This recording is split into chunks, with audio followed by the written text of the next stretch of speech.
और अब खबरों को विस्तार से देखते हैं। दिल्ली में बीजेपी की 2 दिवसीय राष्ट्रीय कार्यकारिणी की बैठक का समापन हो गया है। बैठक के दूसरे और अंतिम दिन पीएम मोदी ने राष्ट्रीय कार्यकारिणी को संबोधित किया। बैठक में पीएम मोदी ने लोकसभा चुनाव से पहले मुस्लिम समाज को लेकर बड़ा बयान दिया है। पीएम मोदी ने पार्टी नेताओं को नसीहत दी है कि मुस्लिम समाज को लेकर गलत बयानबाजी न करें।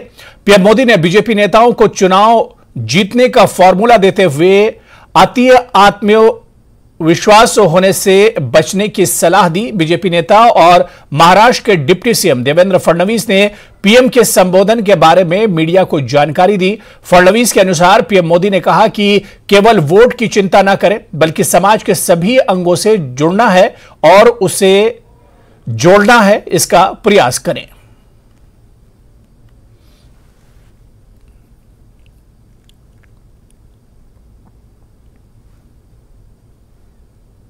सबसे महत्वपूर्ण बात प्रधानमंत्री जी ने जो कही वो ये थी कि भारत के जीवन का सर्वोत्तम काल आ रहा है, हम सामने देख रहे हैं। ऐसे समय हम लोग मेहनत में पीछे न रहे, प्रयत्नों की पराकाष्ठा करें, अपने जीवन का क्षण क्षण और अपने शरीर का कण कण हम भारत की इस विकास गाथा में लगाए और भारत के इस सर्वोत्तम काल के साक्षी हम लोग बन सकते हैं। इस प्रकार की एक बहुत महत्वपूर्ण बात उन्होंने कही और साथ साथ ये भी कहा कि इस अमृत काल को कर्तव्य काल में परिवर्तित करें, तभी हम अपने देश को तेजी के साथ आगे ले जा सकते हैं। एक भारत श्रेष्ठ भारत इस संकल्प को दोहराते हुए हमारे सारे राज्य एक दूसरे के साथ समन्वय करें, एक दूसरे के भाषा को, कल्चर को हम किस प्रकार से अपनाए, किस प्रकार से उसके साथ हम लोग एक भावनात्मक रूप से जुड़े, इसके भी कार्यक्रम हो। जिस प्रकार से काशी में तमिल संगमम हुआ, उसी प्रकार से हम लोग अलग अलग भाषाओं को साथ में लेकर इस भारत को एक भारत के रूप में कैसे तैयार करे, ये भी बात उन्होंने हम सबके सामने रखी। भारतीय जनता पार्टी भाजपा जोड़ो अभियान चलाएगी, जिसमें सभी लोगों को भारतीय जनता पार्टी के साथ जोड़ने का प्रयास हम करेंगे। और प्रधानमंत्री जी ने एक बात बहुत स्पष्टता से बताई कि हम लोगों को संवेदनशीलता के साथ समाज के सभी अंगों के साथ अपना रिश्ता जोड़ना है। आज भारतीय जनता पार्टी सभी समाजों तक पहुंची है, लेकिन कहीं पर अगर कोई कमी है भी दूर करना होगा। और साथ साथ ये भी संदेशा उन्होंने दिया कि ये सारी चीजें करते हुए केवल वोट की चिंता मत कीजिए, वोट के लिए ये सारी चीजें मत कीजिए, हमें देश और समाज को बदलना है, ये हमारा कर्तव्य है। कोई वोट दे या न दे, अगर हम इस सामाजिक काम को आगे करते जाएंगे, लोगों को जोड़ते जाएंगे, तो लोग हमारे साथ जुड़ेंगे। इसलिए कोरी राजनीति का विचार न करते हुए हम समाज नीति को लेकर किस प्रकार से अपने देश के इस अमृत काल को नए रूप से परिभाषित कर पाए, इसकी ओर भारतीय जनता पार्टी ज्यादा ध्यान दे। उधर बीजेपी अध्यक्ष जेपी नड्डा का कार्यकाल बढ़ा दिया गया है। जेपी नड्डा का कार्यकाल जून 2024 के लिए बढ़ाया गया है। दिल्ली में बीजेपी का राष्ट्रीय कार्यकारिणी की बैठक में यह फैसला हुआ। नड्डा के कार्यकाल बढ़ने का प्रस्ताव रक्षा मंत्री राजनाथ सिंह ने रखा, जिसे सभी सदस्यों ने स्वीकार किया। बतौर बीजेपी अध्यक्ष 20 जनवरी को नड्डा का कार्यकाल समाप्त हो रहा था। भले ही बीजेपी हिमाचल प्रदेश में विधानसभा चुनाव हार गई, लेकिन कई राज्यों में बीजेपी को बड़ी कामयाबी मिली है और अब इन्हीं की अगुवाई में बीजेपी 9 राज्यों के विधानसभा चुनाव और 2024 का लोकसभा चुनाव लड़ेगी। गृहमंत्री अमित शाह ने कहा कि पीएम मोदी जेपी नड्डा के नेतृत्व में बीजेपी 2024 में और भी बड़े बहुमत से जीत हासिल करेगी। एक शुभ समाचार देने के लिए यहां बुलाया गया है। अभी अभी भारतीय जनता पार्टी की राष्ट्रीय कार्य समिति ने सर्वानुमत से एक फैसला लिया है कि श्री जगत प्रकाश नड्डा जी का कार्यकाल जून 2024 तक बढ़ाया जाएगा। ये सदस्यता का हमारा अभियान समय पर हो नहीं पाया और जब सदस्यता नहीं होती है, बूथ से राष्ट्रीय अध्यक्ष तक के बाकी के चुनाव नहीं होते हैं, तब राष्ट्रीय अध्यक्ष चुनना संवैधानिक रूप से संभव ही नहीं है। कई बार भूतकाल में भी इस प्रकार के अलग अलग मौकों के कारण राष्ट्रीय अध्यक्ष के कार्यकाल को एक्सटेंशन दिया गया। इसी परंपरा का अनुसरण करते हुए श्री जगत प्रकाश नड्डा जी को राष्ट्रीय कार्यकारिणी ने आज सर्वानुमत प्रस्ताव किया है। श्री राजनाथ सिंह जी ने इस प्रस्ताव को रखा और सभी भारतीय जनता पार्टी के सदस्यों ने इसको सहर्ष हर्ष ध्वनि के साथ सर्वानुमत से स्वीकार किया है और मत को मतदान मथक तक पहुंचाने में नड्डा जी का नेतृत्व में संगठन का बहुत बड़ा योगदान रहा है। मोदी जी की लोकप्रियता को पूरे देश भर के अंदर इसको आधार बनाकर भारतीय जनता पार्टी के काम को विस्तार करने में भी उनका बहुत बड़ा योगदान रहा है। सरकार की योजनाओं और सरकार के कार्यक्रम और विशेषकर किसान कल्याण के कार्यक्रमों को हर किसान तक, हर जन जन तक पहुंचाने में श्री नड्डा जी ने बहुत महत्वपूर्ण भूमिका निभाई है। उनके कार्यकाल में 120 से ज़्यादा विधानसभाओं के चुनाव हुए हैं। इसमें से 73 विधानसभा के चुनाव में भारतीय जनता पार्टी की जीत हुई है। तेलंगाना, बंगाल में एक शानदार माहौल खड़ा करने में भी हमें बहुत सफलता प्राप्त हुई है। जम्मू कश्मीर में बीडीसी के इलेक्शन हो या देश भर में हुए स्थानीय इकाई के चुनाव हो, सब में भारतीय जनता पार्टी ने यश प्राप्त किया है। आगे बढ़ेंगे। पंजाब के होशियारपुर में कांग्रेस नेता राहुल गांधी ने देश में अमीरों और गरीबों के बीच बढ़ती खाई का मुद्दा उठाया। राहुल गांधी ने देश में अमीरों और गरीबों के बीच बढ़ती खाई पर भी सवाल उठाया।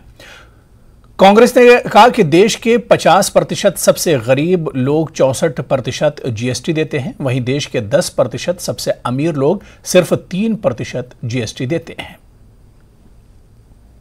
वो बीजेपी में है, शायद अगर वो यहाँ चलेंगे उनको प्रॉब्लम हो जाएगी, मगर मेरी विचारधारा उनकी विचारधारा से नहीं मिलती है। मेरी विचारधारा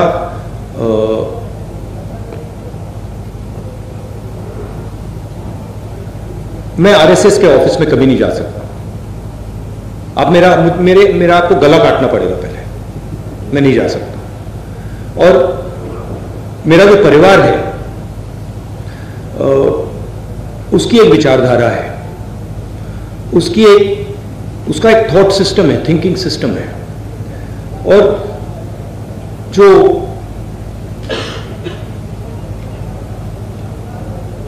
वरुण है, उन्होंने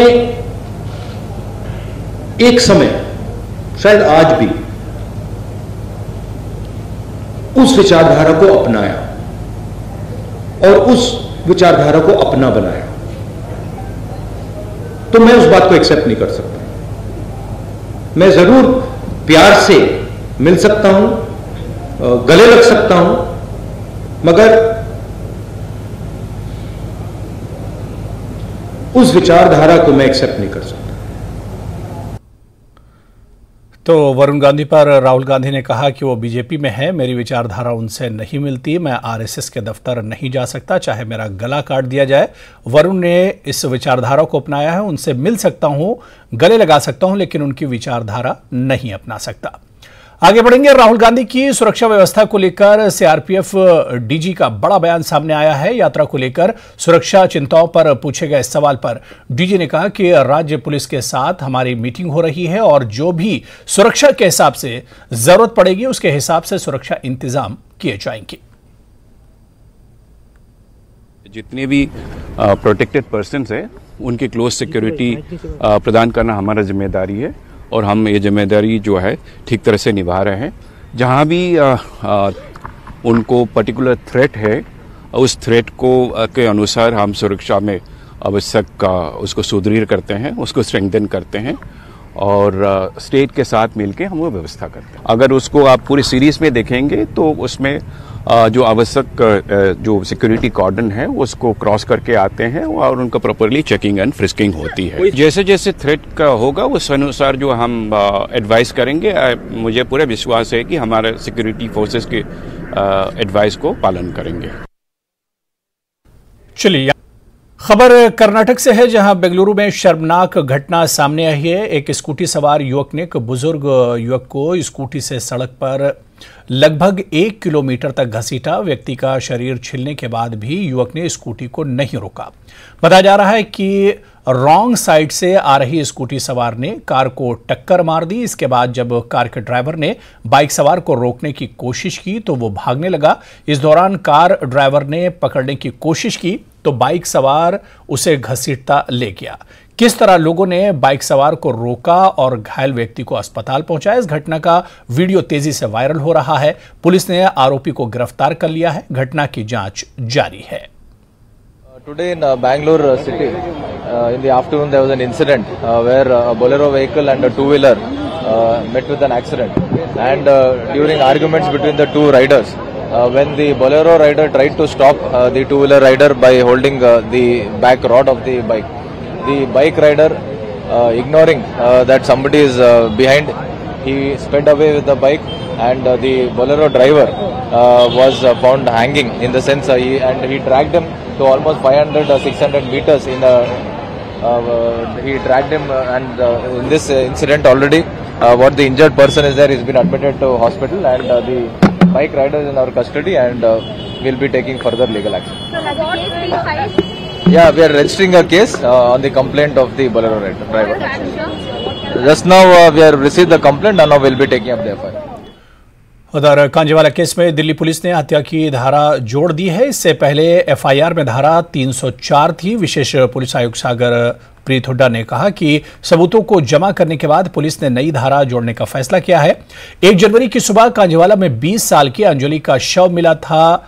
पड़ताल में पता चला कि उसे कार से करीब 12 किलोमीटर तक घसीटा गया था। इस केस में पुलिस ने 7 आरोपियों को गिरफ्तार किया था। वहीं दिल्ली की एक स्थानीय अदालत ने कांजीवाला कांड में आरोपी आशुतोष भारद्वाज को मंगलवार को जमानत दे दी। एडिशनल सेशन जज ने आरोपी आशुतोष को 50,000 रुपये के मुचलके पर जमानत दी।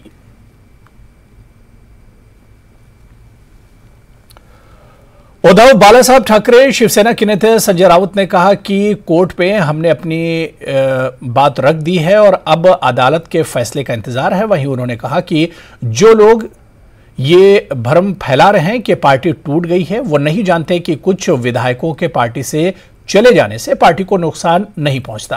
अब भी लाखों लोग पार्टी से जुड़े हुए हैं। होने दीजिए, चुनाव आयोग है, हमने हमारी बात रखी है। फिर एक बार पार्टी में जो फुट की बात कर रहे हैं कि पार्टी टूट गई, ये गलत है। पार्टी टूटी नहीं है, ना फूटी है। पार्टी के कुछ विधायक चले गए हो गए, विधायक यानी पार्टी नहीं। कुछ सांसद चले गए यानी पार्टी टूट गई, ऐसा नहीं हम कहेंगे। पार्टी जगह पर, जमीन पर है पार्टी। हम सब पार्टी में है, हजारों लाखों कार्यकर्ता पदाधिकारी पार्टी में है। और ये कोई आपातकाल की स्थिति नहीं है कि तुरंत निर्णय लेना चाहिए। इसलिए हमने कहा कि जब तक सर्वोच्च न्यायालय की सुनवाई पूरी नहीं होती तब तक निर्णय देने की कोई जरूरत नहीं है। नेताजी सुभाष चंद्र बोस के जन्मदिवस के संदर्भ में जनजातीय मंत्रालय और रक्षा मंत्रालय मिलकर शौर्य पर्व पराक्रम का आयोजन करने जा रहे हैं। 23 और 24 जनवरी को जवाहरलाल नेहरू स्टेडियम में भव्य समारोह होने जा रहा है। इसके लिए सेना, आर्म्ड फोर्सेस के जवान और जनजातीय कलाकार मिलकर रिहर्सल कर रहे हैं। अमृत महोत्सव के तहत सेना के शौर्य के साथ साथ ट्राइबल के शौर्य को भी मिलाया गया है। ये तस्वीर जवाहरलाल नेहरू स्टेडियम में चल रही रिहर्सल की है। किस तरह सेना के जवान मोटरसाइकिल पर करतब दिखा रहे हैं और अपने शौर्य को जता रहे हैं। दो तरीके के शौर्य को जो है साथ लेकर आए हैं। आदि शौर्य पराक्रम पर्व पराक्रम का करके एक कार्यक्रम मिनिस्ट्री ऑफ डिफेंस और मिनिस्ट्री ऑफ ट्राइबल अफेयर्स मिलके हम मना रहे हैं और ये जवाहरलाल नेहरू स्टेडियम में 23 और 24 जनवरी को होने वाला है। अब क्यों ये पराक्रम का पर्व हम मना रहे हैं? आप सब लोग जानते हैं कि जो है नेताजी सुभाष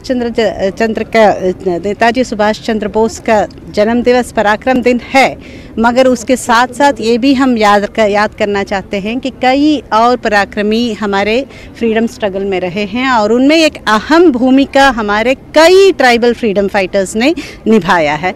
हमारे ट्राइबल फ्रीडम फाइटर्स ने जल, जंगल, ज़मीन के लिए हो या अपने स्वाभिमान के लिए हो, अपने आइडेंटिटी के लिए हो, कई लड़ाइयाँ लड़ी हैं और ये हम इस पराक्रम दिवस में हम उनको भी सेलिब्रेट करना चाहते हैं। All India Muslim personal law board के सदस्य कमाल फारूकी ने न्यूज़ 18 से बात करते हुए कहा कि छात्रों को हिंदुओं के इतिहास के बारे में पढ़ाया जाएगा। ये अच्छा है क्योंकि छात्रों को एक दूसरे के धर्म के बारे में जानकारी होनी चाहिए। उन्होंने कहा कि इतिहास पढ़ाना अच्छी पहल है, लेकिन इसमें पक्षपात नहीं होना चाहिए। उन्होंने कहा कि इसे मजहबी रंग देना गलत होगा। सुनिए कमाल फारूकी की पूरी बातचीत हमारे संवाददाता फराह खान के साथ। डीयू के छात्रों को अब हिंदू इतिहास के बारे में पढ़ाया जाएगा और इसके लिए 17 सदस्य कमेटी का गठन भी किया गया है। इस पर ज्यादा बातचीत करने के लिए मेरे साथ all India Muslim personal law board के सदस्य कमाल फारूकी जी हैं। सर, कैसे देख रहे हैं इसको कि सदस्य कमेटी का गठन किया गया है और अब हिंदू इतिहास को जो है वो छात्रों को पढ़ाया जाएगा? कोई हरज थोड़ी है। मुझे कि इतिहास पढ़ाना तो हमारा एजुकेशन का एक हिस्सा है, चाहे वो हिंदू इतिहास हो या मुस्लिम इतिहास हो या सिख इतिहास हो या क्रिश्चियन। पढ़ाना चाहिए क्योंकि बच्चों को जब तक डिफरेंट रिलीजन का पता नहीं चल पाएगा उस वक्त तक वो कम्युनल हार्मनी के ऊपर कैसे काम कर पाएंगे और अपनी कमियां कैसे देख पाएंगे, दूसरों की अच्छाइयाँ कैसे ले पाएंगे। तो ये तो बहुत ज़रूरी है कि इतिहास पढ़ाया जाए। तो इसमें मुझे ऑब्जेक्शनेबल कोई चीज़ नज़र नहीं आ रही कि इतिहास पढ़ाया जाएगा। हिंदुस्तान तो बजाते खुद हिंदुस्तान के नाम के अंदर तमाम कम्युनिटीज़ इन्वॉल्व हैं, तो इसलिए तमाम रिलीजन जितने भी पॉसिबल हो सकते हैं हिंदुस्तान के अंदर जो है, सबके ताल्लुक से हमारे बच्चों को पता होना चाहिए। अगर बहुत ज़्यादा डिटेल में नहीं पता चले तो कम से कम थोड़ा थोड़ा हर मज़हब के ताल्लुक से हर बच्चे को पता होना चाहिए। मुझे अभी भी कुछ पता नहीं चला कि ऑब्जेक्शन क्या है इसमें। सर, इस पे जो सारी चीज़ें देख रहे हैं प्रकाश सिंह, उनका कहना है कि इसको हिंदू धर्म से नहीं जोड़ना चाहिए क्योंकि हिंदू सिर्फ एक धर्म नहीं है, एक जीवन शैली है। तो इसको आप किस तरीके से देखते हैं? नहीं, दोनों बातें हैं। देखिए, हिंदू एक शैली है और जो नास्तिक है वो भी अपने आप को हिंदू कहता है, जो राम जी को मानता है वो भी हिंदू कहता है, जो राम जी को नहीं मानता वो भी अपने आप को हिंदू कहता है। तो हिंदू तो बड़ा विशाल रिलीजन है। तो उसमें अच्छा, हिंदू के अंदर कास्ट सिस्टम बाकायदा उसका इनबिल्ट है और उस कास्ट सिस्टम के अंदर हमने देखा है कि कुछ लोग जो हैं वो कुछ ही काम कर सकते हैं, बाकी दूसरे उसके लिए नहीं कर सकते। तो ये हमारी जो किसी भी धर्म की जो स्पेसिफिक इश्यूज़ हैं या स्पेसिफिक पॉइंट्स हैं वो हमारे बच्चों को पता चलना चाहिए। मुझे अभी भी ऑब्जेक्शन नज़र नहीं आ रहा है कि इसमें ऑब्जेक्शन क्या है। लेकिन अगर इसको आप एक ख़ास मजहबी रंग दोगे कि जी मुसलमानों का रिलीजन जो है वो सिर्फ मुसलमान पढ़ाएंगे, हिंदुओं का रिलीजन जो है वो सिर्फ हिंदू पढ़ाएंगे, सिख का रिलीजन जो है वो सिखिज्म वाले पढ़ाएंगे, क्रिश्चियन का, तो मैं समझता हूँ ये बहुत बड़ी गलती होगी, बहुत बड़ी गलती होगी। क्योंकि ये चीज़ जो है ना, ये बेसिकली एक ऐसी नस्ल को पैदा करेंगे जिनको दूसरों के ताल्लुक से बहुत ज़्यादा पता नहीं होगा। मज़ा तो यही होगा कि कमाल फारूकी हिंदू रिलीजन को पढ़ाएं, आप जो हैं वो मुस्लिम रिलीजन को पढ़ाएं, फराह जो है वो क्रिश्चियन को पढ़ाएं, ताकि मुझे पता रहे। लेकिन इसका ये मतलब नहीं कि फराह को पता ही ना हो कि क्रिश्चियनिटी क्या है, उसके बाद पढ़ा रही हूँ। लेकिन हम ये समझते हैं कि बेसिक एजुकेशन हर रिलीजन की हमको होनी चाहिए और जो हमारा टीचर होगा वो उस रिलीजन के ताल्लुक से बहुत अच्छा जानता होगा और उसमें इस बात का पक्षपात मुझे नहीं पता कि है कि नहीं है, लेकिन अगर ऐसा है तो बहुत बुरा है। हमारा पढ़ाने का मकसद कथन ये होना चाहिए कि हम उसको क्रिटिकल रिव्यू करने के बाद उस मजहब में खराबी तलाश करने की कोशिश करें और मजे के हम हेट की तरफ चले जाएं, जो आजकल हमारे मुल्क का माहौल हो रहा है। बिल्कुल, तो आप कमाल फारूकी साहब को सुन रहे थे। इनका साफ कहना है कि इस डिसीजन को वेलकम करना चाहिए और इस पर आपत्ति नहीं जतानी चाहिए। कैमरामैन नरेश के साथ फराह खान, न्यूज़ 18 दिल्ली। और अब खबर हैदराबाद से है, जहां 8वें निजाम मुकर्रम जहां बहादुर की लाश आज इस्तांबुल से हैदराबाद लाई गई। तेलंगाना के वजीर आला ने चौमहल्ला पैलेस पहुंचकर मैयत का दीदार किया और शाही खानदान से मुलाकात की। मुकर्रम जहां की लाश को चौमहल्ला पैलेस में शाही खानदान के अफराद को दीदार के लिए रखा गया। जरा के मुताबिक बुध को आम लोग चौमहल्ला पैलेस पहुंचकर सुबह 8 बजे से दोपहर 1 बजे के दरमियान आखिरी दीदार कर सकते हैं। बुध को सपहर तकरीबन 3:30 बजे जुलूस जनाजा चौमहल्ला पैलेस से तारीखी मक्का मस्जिद तक जाएगा। नमाज असर के बाद नमाज जनाजा अदा की जाएगी और मैयत को उनके वालिद मीर हिमायत अली खान आजम जा बहादुर की कब्र के पास सुपुर्द खाक किया जाएगा। मुकर्रम जा हफ्ते की शब इस्तांबुल में इंतकाल कर गए थे। वो 90 बरस के थे।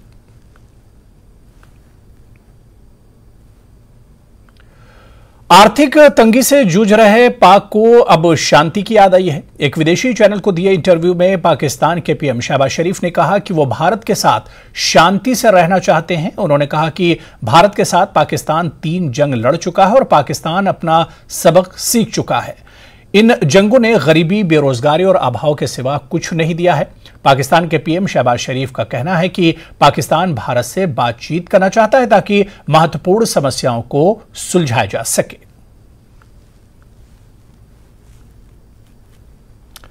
भारत को बड़ी सफलता मिली है। Manoj Gupta, group editor, security affairs network 18 ने इस पर एक्सक्लूसिव इनपुट दिया है। यूएनएससी ने अब्दुर्रहमान मक्की को वैश्विक आतंकी घोषित कर दिया है। लश्कर का आतंकवादी अब्दुर्रहमान मक्की मुंबई यानी 26/11 हमलों का साजिश करता है। उल्लेखनीय है कि 6 महीने पहले चीन ने पाकिस्तान के अब्दुर्रहमान मक्की को आतंकवादी घोषित करने के प्रस्ताव पर रोक लगा दी थी।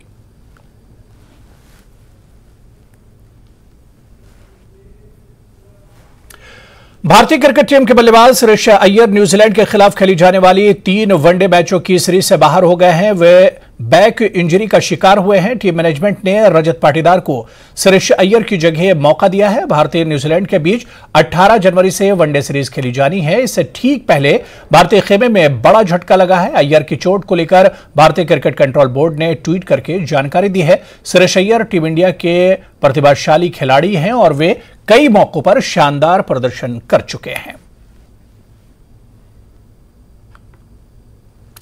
तो चलिए, इस बुलेटिन में भी फिलहाल इतना ही। नमस्कार।